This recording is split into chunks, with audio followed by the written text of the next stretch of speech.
Well, I hope you're all ready for some more history. Here's an interesting item from my mother's memoirs.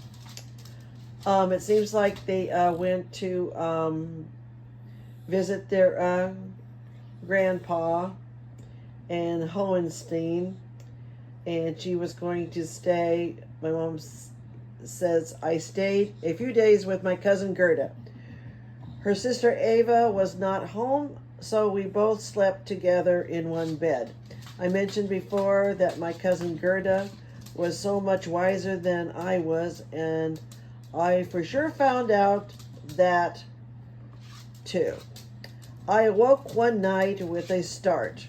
Here Gerda was trying to kiss me like a man. She had her hand under my nightgown and touching me like a man would. I told her to stop it, but she just laughed and told me not to act like a baby, and it was nice. Well, the next night I pretended to be asleep, and sure enough, she started the same way again as previously.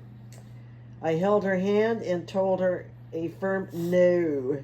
So she got angry, and I told her that the next day I would be leaving and go back to Grandpa's where my mom was staying.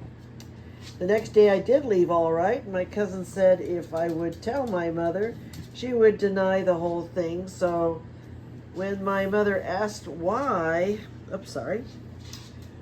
did not want to stay with Gerda anymore, I told her that we had a fight. I couldn't tell her the truth because Gerda would deny everything, her word against mine. I was so embarrassed to tell anyways, knowing that how my mom felt about sex. So, I guess my mom had her first bi or lesbian encounter. Isn't that interesting? Didn't know that about my mom. Okay, here we go. That was a little interesting point. And she says that was the summer of 1939 when this happened.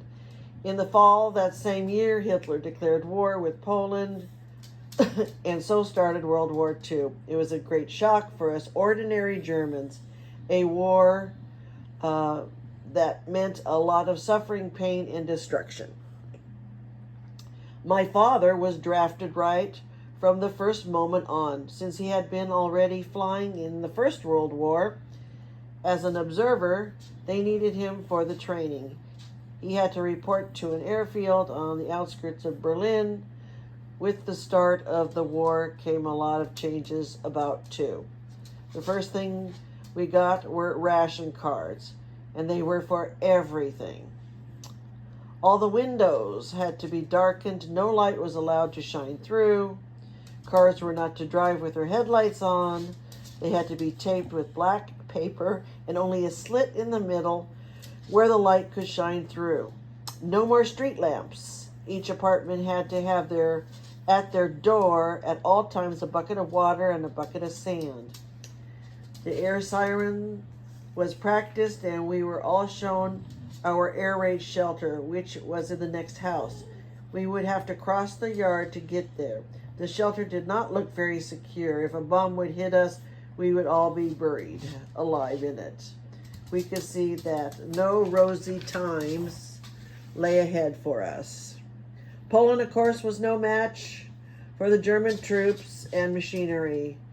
Germany had developed the secrecy all their weapons. Okay, that's my mom's writing, so whatever. Take what it means. There was a new fighting plane and bombers called the Stuka.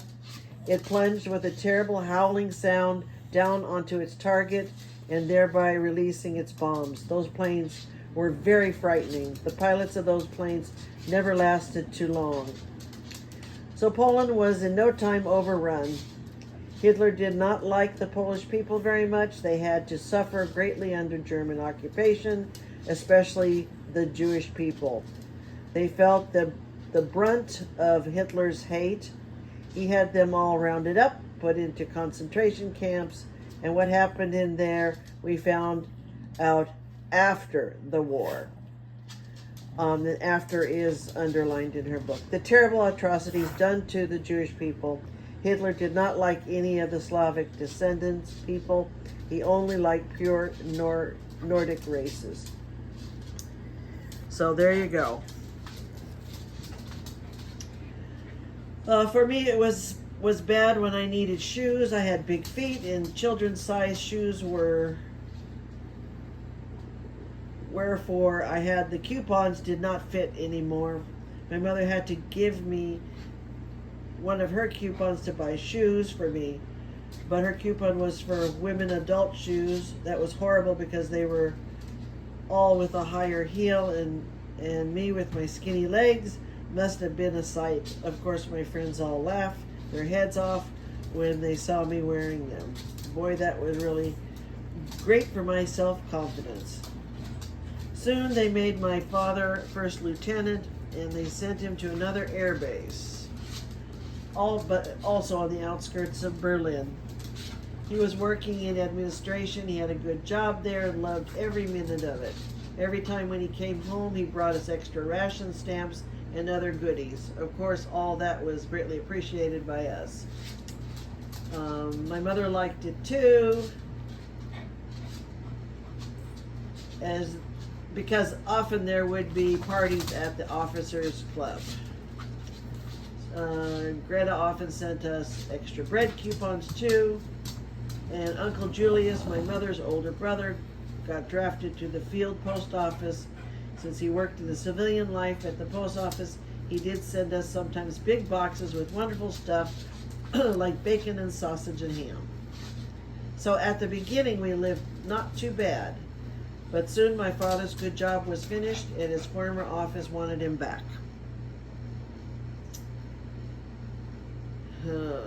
Now the good life of extra coupons was finished, and we could feel it too. In the winter, the supply was really bad in Berlin, and one had to stand in line for hours for just a few potatoes and a head of cabbage.